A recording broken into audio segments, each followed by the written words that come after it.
പാതയാണ് നമ്മുടെ പൂർവീകരുടെ പാത. കേരളീയ മുസ്ലിം ഉമ്മത്തിന് മറക്കാൻ കഴിയാത്ത വ്യക്തിത്വമാണ് കേരളക്കരയിലെ മുസ്ലിം ഉമ്മത്തിന് ദീൻ പഠിപ്പിച്ചു കൊടുത്ത ഒന്നാമത്തെ മഖദൂം.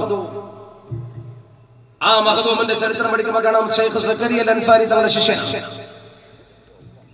ആ മഹാനുഭാവൻ കേരളീയ മുസ്ലിം ഉമ്മത്തിന് ദീൻ പഠിപ്പിച്ചു കൊടുത്തു ദർസുകളിൽ. ഇസ്ലാമിന്റെ പ്രഭ പരത്തി പള്ളി ദർശനം. രണ്ടാമത്തെ മഖദൂം മഹാനായ ഇബ്നു ഹസൻ അൽ ഹൈതമി തങ്ങളുടെ ശിഷ്യനാണ്. അവർ കേരളത്തിലെ ജനങ്ങൾക്ക് ദീൻ പഠിപ്പിച്ചു കൊടുത്തു, ഇസ്ലാമിക വിപ്ലവം നടത്തി. നമ്മുടെ പൂർവ്വകാല പണ്ഡിതന്മാർ നടത്തിയതുപോലെ ഒരു സാംസ്കാരിക വിപ്ലവം നമ്മുടെ രാജ്യത്ത് നടത്തിയവരാരാണെന്ന് പഠിക്കും. ആ രീതിയിലുള്ള സാംസ്കാരിക വിപ്ലവം നടത്തിയ മനുഷ്യന്മാർ വേറെ ഉണ്ടോ ദുനിയാവിൽ? 5 നൂറ്റാണ്ട് മുമ്പ് കോഴിക്കോട്ട് ജീവിച്ച ഖാദി മുഹമ്മദ്, ആ മഹാനായ ഖാദി മുഹമ്മദ് സമൂഹത്തിന് കൊടുത്ത സംഭാവന ലോക ചരിത്രത്തിൽ എഴുതപ്പെടണം. എത്ര ഗ്രന്ഥങ്ങളാണ് എഴുതിയത്? ആ മഹാനുഭാവൻ എഴുതിയ ഗ്രന്ഥം ഇന്നും ഇന്ത്യ മഹാരാജ്യത്തെ ചർച്ചാ വിഷയം. അതാണ് അദ്ദേഹത്തിന്റെ ഫത്ഹുൽ മുബീൻ. വൈദേശിക അധിനിവേശികൾക്കെതിരെ ധീരോദാത്തമായി സമൂഹത്തോട് പൊരുതാൻ കൽപ്പിച്ച ഗ്രന്ഥം. സകല വിദ്യാർത്ഥിക്കാരും എവിടെ യോഗം വെച്ചാലും ആ പുസ്തകത്തെ പുകഴ്ത്തുമെന്ന കാരണം അത് ഇന്ത്യയിലെ ഏറ്റവും ആദ്യത്തെ അധിനിവേശ വിരുദ്ധ സാഹിത്യം. ബഹുമാനപ്പെട്ട കോഴിക്കോട് ഖാദി കുടുംബത്തിലെ പ്രമുഖൻ ഖാദി മുഹമ്മദിന്റെ ഫത്ഹുൽ മുബീൻ. അതേ കൈകൾ കൊണ്ടാണ് ഖാദി മുഹമ്മദ് മുഹീദ്ദീൻ മാല എന്ന് പറയുന്ന ഗ്രന്ഥം എഴുതി. രണ്ടും ഒരേ കൈകൾ കൊണ്ട്. ഒന്ന് ദേശസ്നേഹത്തിന്റെ തീച്ചൂളയിലൂട്ടി ഈ സമൂഹത്തിന് വൈദേശിക അധിനിവേശത്തിന് വിരുദ്ധമായ സമീപനം പഠിപ്പിച്ചു. മറ്റൊന്ന് ആത്മീയതയുടെ നിർവൃതിയിൽ മനുഷ്യനെ ലയിച്ചു വെച്ച് ചേർത്ത് നിർത്തിക്കൊണ്ട് സമൂഹത്തിന് ദീനെന്തെന്ന് പഠിപ്പിച്ചു കൊടുത്തു. ഔത്തുൽ ആദമിന്റെ മഹത്വം എഴുതി. രണ്ടും ഒരേ കൈകൾ കൊണ്ട്.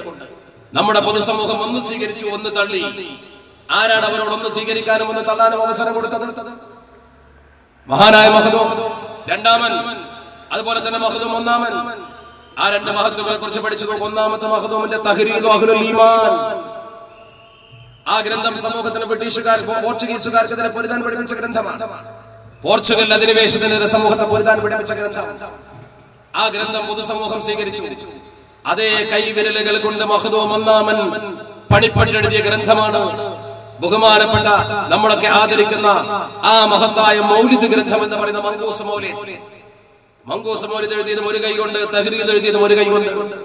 പൊതുസമൂഹം തഹ്രീദ് സ്വീകരിച്ചു. അത് പൊതുവേദിയിൽ ചർച്ചയായി. വിദഗ്ധക്കാർ പോലും അത് പരിഭാഷപ്പെടുത്തി. പലരും അതിനെ കുറിച്ച് പുകഴ്ത്തി പറഞ്ഞു. അധിനിവേശ വിരുദ്ധ പോരാട്ടത്തിന്റെ ചരിത്രം പറയുന്ന മഖദൂമിനെയും ഖാദി മുഹമ്മദിനെയും ഒഴിച്ചു നിർത്താൻ അവർക്ക് പറ്റില്ല. പക്ഷെ മുഹീദ്ദീൻ മാലയും മങ്കൂസ് മൗലിദും അവർക്ക് പറ്റില്ല. അവിടെയാണ് നമ്മൾ വിയോജിക്കുന്നത്. അവിടെയാണ് സമൂഹം വിയോജിക്കുന്നത്. ഈ സമൂഹത്തിന് മുമ്പിൽ ശരിക്കും ദീനെന്തെന്ന് പഠിപ്പിച്ചു കൊടുത്ത മഹത്വങ്ങൾ ചെയ്ത മാതൃക മുഴുവൻ പിന്തുടരണം. ഒന്ന് തള്ളാനും മറ്റൊന്ന് കൊള്ളാനും. ആരാ നമുക്ക് ഈ വിവേചന പവർ നൽകിയത്? വലിയുല്ലാഹി ഖുതുബ് സമാൻ ഉമറും സയ്യിദ് അലി തങ്ങളുടെ സൈഫുൽ ബത്താർ. ഒന്നുകൂടി വ്യക്തമായി പറഞ്ഞാൽ സൈഫുൽ ബത്താർ അലാമ യുവാലിൽ കുഫാർ വയത്തഖിദുഹും മിൻ ദൂനില്ലാഹി വറസൂലിഹി വൽ മുഅ്മിനീന അൻസാർ. ആ ഗ്രന്ഥം ബ്രിട്ടീഷ് അധിനിവേശത്തിന്റെ വേരറുക്കുന്നതിന് വേണ്ടി ബലപാല മാപ്പിളമാർക്ക് മഹാനവറുകൾ കൊടുത്ത ഫത്വാ സമാഹാരം. അത് സ്വീകരിച്ചു പൊതുസമൂഹം. അത് സ്വീകരിച്ചു. പക്ഷേ മമ്പറത്ത് തങ്ങളുടെ കറാമത്ത് പറ്റൂല, മമ്പറത്ത് തങ്ങളുടെ മഹത്വം പറ്റൂല. അധിനിവേശ വിരുദ്ധ പോരാട്ടത്തിന്റെ കേവല നായകനാക്കിയതൊക്കെ തരം താഴ്ത്തി. അവിടെ നമ്മൾ വിയോജിക്കുന്നത്. നമ്മുടെ സമൂഹത്തിൽ മതവും ഭൗതികവും ഒരുപോലെ കൈകാര്യം ചെയ്ത പൂർവിക സമൂഹം അവരാണ്. തുഹഫത്തുൽ മുജാഹിദീൻ അത് ഭൗതികമാണെങ്കിൽ ഫത്ഹുൽ മുഈൻ ആത്മീയമാണ്. അതാ നമ്മൾ പഠിക്കുന്നത്. ഒരു കൈ കൊണ്ട് തന്നെ ആത്മീയവും ഭൗതികവും കൈകാര്യം ചെയ്ത കോഡോവ യൂണിവേഴ്സിറ്റിയിലെ ആലിമീങ്ങളെ പോലെ നമ്മുടെ കേരളക്കരയിൽ ദീനെന്തെന്ന് പഠിപ്പിച്ച് വളർത്തിയ മഹദൂം പാരമ്പര്യം.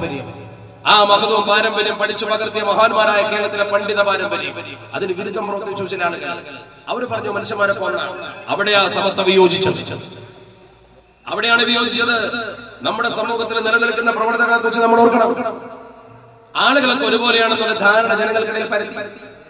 മഹാന്മാരെന്ന് പറഞ്ഞൊരു വിഭാഗമില്ല എന്ന് തെറ്റിദ്ധരിപ്പിച്ചു സമൂഹത്തെ. തെറ്റ. അള്ളാഹുവിന്റെ പെയ്യിരിക്കുന്ന കൂട്ടത്തിൽ ആരൊക്കെയാണ് അള്ളാഹുവിലേക്ക് ഏറ്റവും കൂടുതൽ അടുത്തവർ നമുക്കറിയാം. നമ്മളൊക്കെ മുസ്ലിമീങ്ങളാണ്, നമ്മളൊക്കെ മുഅ്മിനീങ്ങളാണ്. മനുഷ്യന്റെ തെറ്റിക്ക് ഗോചരമായതും മനുഷ്യന്റെ പ്രവർത്തനങ്ങൾക്ക് അധീനമായതും മാത്രമാണ് ദീൻ എന്ന് ചിന്തിക്കുന്ന കുറച്ച് ആളുകളുണ്ട്. എല്ലാം നമ്മുടെ പ്രവർത്തനത്തിന് അധീനമല്ല, അതീതവുമുണ്ടാവും. എല്ലാം നമ്മുടെ തെറ്റിക്ക് ഗോചരമല്ല, ഗോചരമല്ലാത്തതുണ്ടാവും. നമ്മളിപ്പോ ഈ സദസ്സിൽ പറയാൻ പറ്റാത്ത കാര്യം എന്ന് തോന്നുന്നത് പരിശുദ്ധ ഖുർആൻ പറഞ്ഞിട്ടുണ്ടല്ലോ. സുലൈമാൻ നബി അലൈഹി സ്വലാത്തു വസ്സലാമിന്റെ വലിയ സദസ്സ്. മഹാനവറുകൾ ആ സദസ്സിനോട് ഒരു കാര്യം പറയുന്നു. അദ്ദേഹം ഇരിക്കുന്ന ബൈത്തുൽ മുഖദ്ദസിലേക്ക് വളരെ ദൂരെ നിന്നും ഒരു സിംഹാസനം എടുത്തുകൊണ്ടുവരാം. ഒരു സിംഹാസനം എടുത്തുകൊണ്ടുവരിക എന്ന് പറയുമ്പോൾ ക്ഷിപ്രസാധ്യമല്ല. എവിടുന്നാ കൊണ്ടുവരേണ്ടത്? യമന്റെ തലസ്ഥാനത്ത് നിന്ന് കൊണ്ടുവരണം. യമന്റെ തലസ്ഥാന സുന്നായിൽ നിന്ന് കൊണ്ടുവരണം. അവിടുന്ന് കൊണ്ടുവരണ 2200 പരം കിലോമീറ്റർ ഉണ്ട്. അത്രയും കിലോമീറ്റർ ദൂരെ നിന്ന് ഇപ്പൊ ഞങ്ങൾ വന്ന മലപ്പുറത്ത് നിന്ന് ഒരു സാധനം ഇവിടെ എത്തണമെങ്കിൽ ഏറിപ്പോയൊരു 300-350 കിലോമീറ്റർ ഉണ്ട്. മലപ്പുറത്ത് നിന്നൊരു സാധനം ഒരു നിമിഷം കൊണ്ട് ഇവിടെ കൊണ്ടുവരണമെന്ന് പറഞ്ഞാൽ നടക്കുക. എന്നാൽ അതിന്റെ എത്ര ഇരട്ടി 2000 പരം കിലോമീറ്റർ അപ്പുറത്ത് 2100 കിലോമീറ്റർ 2100 പരം കിലോമീറ്റർ ഉള്ള ഒരു പ്രദേശത്ത് നിന്നും അയ്യുക്കും ചോദിച്ചു. ഒരാൾ പറഞ്ഞു 200 മുമ്പ് കൊണ്ടുവരാൻ, വേറൊരാൾ പറഞ്ഞു പോരാന്ന് പറഞ്ഞപ്പോ കബല ഇർത്തയിലേക്ക് തുറക്കുക, കണ്ണടച്ച് തുറക്കും മുമ്പ് കൊണ്ടുവരാം. കൊണ്ടുവന്നു അതവിടെ കണ്ടു എന്ന് പരിശുദ്ധ ഖുർആൻ പറഞ്ഞു. ഞാൻ ചോദിക്കട്ടെ, ഒരു പൊതു സദസ്സിന്റെ മുമ്പിൽ അള്ളാഹുവിന് മാത്രം കഴിയാവുന്ന ഒരു സംഗതി 12000 കിലോമീറ്റർ അപ്പുറത്തൊരു സിംഹാസനം ഒരു നിമിഷം കൊണ്ട് താങ്ങിക്കൊണ്ടിരാൻ പറ്റും? ചോദിക്കാൻ പാടില്ല. നമ്മളെ പൊതു ദൃഷ്ടിയിൽ ആ ചോദ്യം തന്നെ ശരിയല്ലല്ലോ. എങ്ങനെ ജനങ്ങളോട് ചോദിക്കാം? അത് പടച്ചറപ്പിന് മാത്രം കഴിയുന്ന ഒരു കാര്യമില്ല. പക്ഷെ ചോദിച്ചു, ഒരാളത് ചെയ്തു. എന്താ അതിന്റെ അർത്ഥം? ആസഫുന് ബർഖിയ അത് കൊണ്ടുവന്നു. അതിന്റെ അർത്ഥം ആസഫുന് ബർഖിയ പടച്ചോനായി അല്ല, അയാൾ സ്വയം ചെയ്തു അല്ല. അള്ളാഹു ആ മനുഷ്യന് കഴിവ് കൊടുത്തു, അയാൾ ചെയ്ത് കഴിവ് പടച്ചറപ്പില്ലതാണ്. അത് ഈ വിരലനക്കുകയാണെങ്കിലും ശരി, ഈ സിംഹാസനം കൊണ്ടുവരികയാണെങ്കിലും ശരി, പടച്ചവന് തുല്യമാണ്. ലോകത്തെ ഏറ്റവും വലിയ മഹാനാണ് അഷ്റഫുൽ ഖൽഖ് മുത്ത് മുഹമ്മദ് മുസ്തഫ. പക്ഷേ ഒരു വിരലനക്കണമെങ്കിൽ പോലും പടച്ചറപ്പ് കൊടുത്ത കഴിവുകൊണ്ടേ കഴിയും. ഓസുല്ലാദമാണ് ഔലിയാഇന്റെ തലവൻ. ഒരു ഹർഫ് ഉച്ചരിക്കണമെങ്കിൽ, ഒരു കാര്യം നടത്തണമെങ്കിൽ പടച്ചറപ്പ് കൊടുത്ത കഴിവുകൊണ്ടേ കഴിയും. പടച്ചറപ്പ് കൊടുക്കാത്ത കഴിവ് ഒരാൾക്കില്ല. അതാ നമ്മുടെ വിശ്വാസം. നമുക്കൊരു പഴവും സംഭവിച്ചിട്ടില്ല. പക്ഷേ വ്യത്യാസം എന്താ? ചില ആളുകൾക്ക് പടച്ചറപ്പ് പരിധിയിൽ കവിഞ്ഞ കഴിവുണ്ട്. അത് ആസഫിന് ബർഖിയാക്ക് കൊടുത്തു, അയാൾ കൊണ്ടുവന്നു.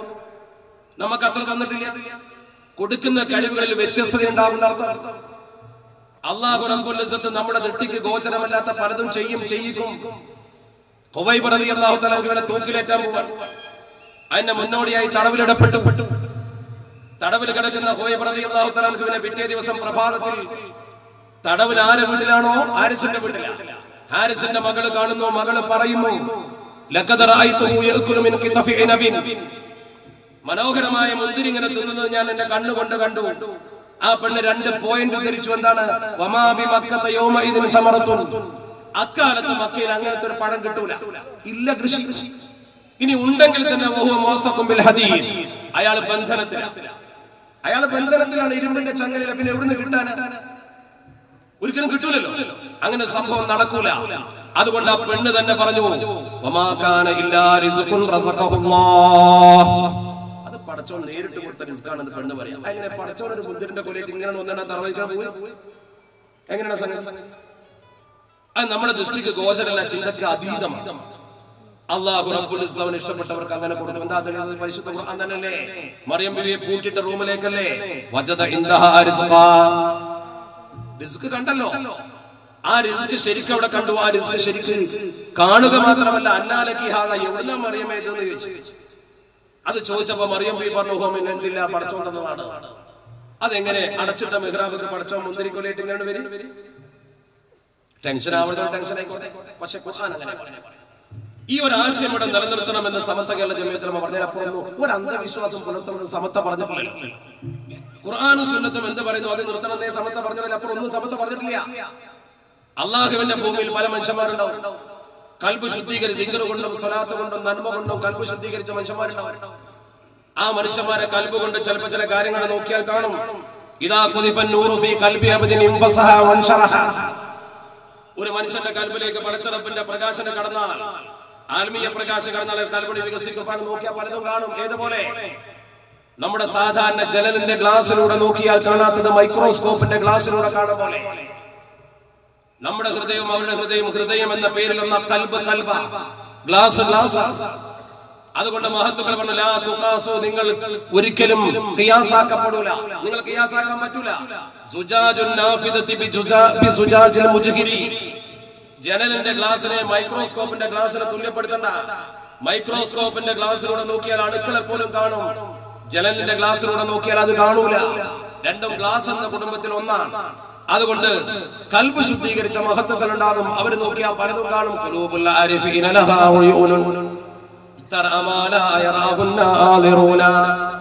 അതിന്റെ ശാസ്ത്രീയ സാങ്കേതിക വശാണ് ഈ പറഞ്ഞത്. മൈക്രോസ്കോപ്പിന്റെ ഗ്ലാസും ജനലിന്റെ ഗ്ലാസും ഏത് മനസ്സിലാവും? ഇതേ സമസ്ത പറഞ്ഞത് വേറെ അപ്രായോഗികമായ ഒരു സംഗതി സമസ്ത പറഞ്ഞിട്ടില്ലല്ലോ. ഈ സമസ്ത കേരള ജമിയത്തുലമ സമൂഹത്തിൽ പഠിപ്പിച്ച ആശയം, ഈ ആശയം ഇവിടെ നിലനിൽക്കണം. കാരണം എന്തുകൊണ്ട്? അത് ദീനിന്റെ നേർരേഖ. ഇത് നിലനിർത്തുക എന്ന ദൗത്യമാണ് സമസ്ത ചെയ്തത്. ആ സമസ്ത കേരള ജമിയത്തുലമ ഈ ദൗത്യ നിർവഹണ വേദിയിൽ എന്തൊക്കെ പ്രവർത്തിച്ചു? നമുക്ക് പരിശുദ്ധ ദീൻ പഠിപ്പിച്ചു തരാൻ ഒട്ടനവധി മദ്രസകൾ. ഇന്ന് 10,000-ഓളം മദ്രസകൾ, 9,500 മദ്രസകൾ, 10 ലക്ഷം വിദ്യാർത്ഥികളും 1 ലക്ഷം മുഅല്ലിമീങ്ങളും കർമ്മമണ്ഡലത്തിൽ. നിങ്ങൾ ശരിക്കും ആലോചിച്ച് നോക്കൂ. നമ്മുടെ സമൂഹത്തിന്റെ വിദ്യാഭ്യാസ സമസ്ത കേരള ജമിയത്തുലമ എന്ന് പറയുന്ന നമ്മുടെ പ്രസ്ഥാനത്തിന്റെ വളർച്ചയും അതിന്റെ മഹിമയും അതാണ്. ആ സമസ്തയോടൊപ്പം നിൽക്കാൻ ഇന്ന് സമൂഹത്തിൽ ഏത് വിദ്യാഭ്യാസ വിപ്ലവം നടത്തിയവനാ ഉള്ളത്? നമ്മുടെ വിദ്യാഭ്യാസ വിപ്ലവത്തിന്റെ മഹത്വം നോക്ക് നിങ്ങൾ. സമസ്ത കേരള ജമിയത്തുലമയുടെ ഭരണഘടനയിൽ പറയുന്നുണ്ട് മതവിദ്യക്കൊപ്പം ഭൗതിക വിദ്യയും പഠിപ്പിക്കണം. രണ്ടും പഠിപ്പിക്കുന്നുണ്ടല്ലോ സമസ്ത. പൊതുസമൂഹത്തിന് മതവിദ്യയും ഭൗതിക വിദ്യയും ഒരുപോലെ പഠിപ്പിക്കുന്ന സ്ഥാപനം. ഇന്നിപ്പോ കേരളത്തിൽ അങ്ങോളം ഇങ്ങോളം തലയെടുപ്പോടെ നിൽക്കുന്ന നമ്മുടെ ഹുദവികളുടെ സിലബസും അതുപോലെ വാഫി സിലബസും അതുപോലെ ജാമിയ ജൂനിയർ സിലബസും മൂന്നും പോരെ. ആ 3 സംഗതികൾ വെച്ചുകൊണ്ട് മാത്രം നിങ്ങൾ നോക്ക് നമ്മുടെ സമൂഹത്തിന്റെ വിദ്യാഭ്യാസ വിപ്ലവം. സമസ്ത നയിച്ച വിദ്യാഭ്യാസം ഒരു വിധത്തിന്റെ കക്ഷികളും അവിടെ എത്തിയിട്ടില്ലല്ലോ. കേരളത്തിലെ ഒരു വിധയും അങ്ങോട്ട് എത്തിയിട്ടില്ല. നമ്മുടെ ജാമിയയുടെ ജൂനിയർ കോളേജിൽ നിന്നും അതുപോലെ തന്നെ വാഫി കോഴ്സ് പഠിക്കുന്ന കൂട്ടത്തിൽ നിന്നും ഹുദവി കോളേജ് ദാറുൽഹുദയിലെ ഹുദവി കോഴ്സ് പഠിക്കുന്ന കുട്ടികളിൽ നിന്നും ആളുകൾ പുറത്തു വന്നാൽ അവരെ പോലെ സമൂഹത്തിൽ വിദ്യാഭ്യാസം രണ്ടും ഒരുപോലെ കൈകാര്യം ചെയ്യുന്ന സമൂഹമാണ് അവിടെ. ഇന്ത്യക്ക് പോലും ദിശാബോധം കൊടുക്കാൻ നമ്മുടെ കേരളത്തിലെ സമസ്തയുടെ പ്രവർത്തനത്തിന് കഴിഞ്ഞിട്ടുണ്ട്. എനിക്ക് ഓർമ്മയുണ്ട്, ഏകദേശം 2-3 മാസം മുന്നുള്ള സമ്മേളന തിരക്കിന്റെ മുമ്പ് ദാറുൽഹുദ ഇസ്ലാമിക് യൂണിവേഴ്സിറ്റിയുടെ സെനറ്റ് മീറ്റിംഗിൽ പങ്കെടുക്കാൻ പോയപ്പോ ദാറുൽഹുദ ഇസ്ലാമിക് യൂണിവേഴ്സിറ്റിയുടെ ഓഫീസിലുണ്ട് ഇന്ത്യ മഹാരാജ്യത്തെ മുസ്ലിംകൾ താമസിക്കുന്ന, കേരളത്തെക്കാൾ അല്പമെങ്കിലും മുസ്ലിംകളുടെ പ്രദേശം ആസാം സ്റ്റേറ്റ് മുസ്ലിം ലീഗിന്റെ പ്രസിഡന്റ് മുഹമ്മദ് ദിലേർ ഖാൻ. ആസാം സ്റ്റേറ്റ് മുസ്ലിം ലീഗിന്റെ പ്രസിഡന്റ് മുഹമ്മദ് ദിലേർ ഖാൻ ദാറുൽഹുദയുടെ ഓഫീസിൽ. ദിലേർ ഖാൻ എന്തിനാ ദാറുൽഹുദയിൽ വന്നത്? ദിലേർ ഖാൻ ചോദിച്ചത്, ദാറുൽഹുദ പോലത്തെ ഒരു സ്ഥാപനം നിങ്ങൾക്ക് ഞങ്ങളുടെ നാട്ടിലുണ്ടാക്കാൻ പറ്റുമോ? അയാൾ എന്താ ചോദിക്കാൻ കാരണം? അയാളത് ചോദിക്കാൻ കാരണം പശ്ചിമ ബംഗാളിൽ നിന്ന് വാർത്ത വായിച്ചതാണ് പത്രത്തിൽ.